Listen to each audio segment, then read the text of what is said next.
மின்சார கட்டண திருத்தம் தொடர்பான அறிக்கையை மின்சார சபை இன்று தமக்கு அறிவிக்குமாயின் இந்த வருட இறுதிக்குள் மின்சார கட்டணத்தை திருத்தம் தொடர்பான இறுதி தீர்மானத்தை அறிவிக்க முடியும் என பொது பயன்பாடுகள் ஆணைக்குழு தெரிவித்துள்ளது. எனினும் மின்சார கட்டண திருத்தம் தொடர்பான அறிக்கையை சமர்ப்பிக்காத நிலையில் மின்சார கட்டண திருத்தம் தொடர்பான இறுதி தீர்மானத்தை இந்த வருடம் அறிவிக்க முடியாது என அந்த ஆணைக்குழு குறிப்பிட்டுள்ளது. இலங்கை மின்சார சபையினால் அறிக்கை சமர்ப்பிக்கப்பட்டதன் பின்னர் அதனுடன் தொடர்புடைய நடவடிக்கைகளுக்காக 4 அல்லது 5 வாரங்கள் செலவிடப்படும் என பொது பயன்பாடுகள் ஆணைக்குழு அறிவித்துள்ளது. நாட்டில் ஏற்பட்டுள்ள தேங்காய் தட்டுப்பாட்டிற்கு தீர்வு காணும் வகையில் குறுகிய காலத்துக்குள் தேங்காய்களை பெறக்கூடிய புதிய கலப்பின தென்னை இனங்களை அறிமுகம் செய்ய தீர்மானிக்கப்பட்டுள்ளது. இப்புதிய செயற்திட்டத்தின் மூலம் 3 வருடங்கள் அல்லது குறுகிய காலத்தில் அதிக பலன்கள் பெற்றுக்கொள்ள முடியும் என தென்னை ஆராய்ச்சி நிறுவனத்தின் பணிப்பாளர் நயனி தெரிவித்தார். பெருந்தோட்ட மற்றும் சமூக உட்கட்டமைப்பு பிரதி அமைச்சராக பதவியேற்ற சுந்தரலிங்கம் பிரதீப் தேசிய மக்கள் சக்தியின் இரத்தினபுரி மாவட்டத்தில் போட்டியிட்டு தமிழ் நாடாளுமன்ற உறுப்பினர் ஆவார். இவர் இன்று காலை அமைச்சில் தனது கடமைகளை பொறுப்பேற்றுக் கொண்டார். செவனகல போலீஸ் பிரிவுக்குட்பட்ட கிரிவெவ பிரதேசத்தில் வீட்டில் வேலை செய்து கொண்டிருந்த போது மின்சாரம் தாக்கியதால் ஏற்பட்ட விபத்தில் 45 வயதுடைய ஒருவர் உயிரிழந்துள்ளதாக போலீசார் தெரிவிக்கின்றனர். எனினும் மரணம் தொடர்பான மேலதிக விசாரணைகளை செவனகல போலீசார் மேற்கொண்டு வருகின்றனர்.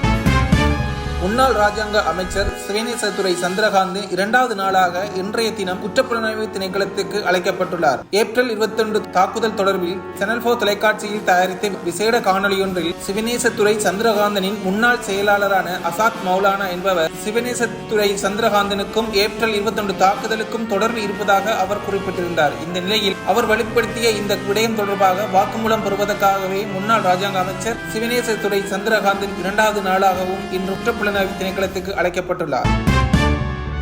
அரச ஊழியர்களுக்கான சம்பள அதிகரிப்பு தொடர்பில் அனுர உறுதி. 10வது நாடாளுமன்ற அமர்வின் போது எதிர்வரும் வரவு செலவு திட்ட பிரேரணையில் அனைத்து அரசு ஊழியர்களுக்கும் நியாயமான சம்பள அதிகரிப்பு வழங்கப்படும் என ஜனாதிபதி தனது கொள்கை பிரகடனத்தில் தெரிவித்துள்ளார். புதிய காற்றழுத்த தாழ்வு உருவாக வாய்ப்பு, பொதுமக்களுக்கு விடுத்துள்ள எச்சரிக்கை.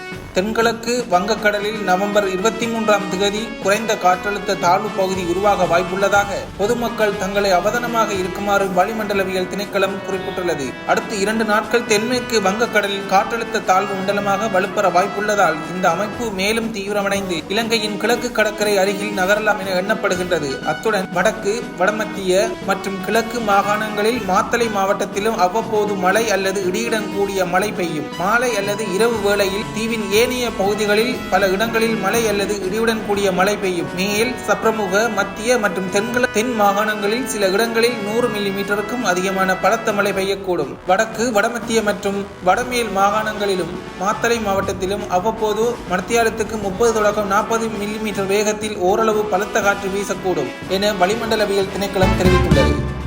முதியோர்களுக்கு வழங்கப்படும் கொடுப்பனவு தொடர்பில் வெளியான அறிவிப்பு.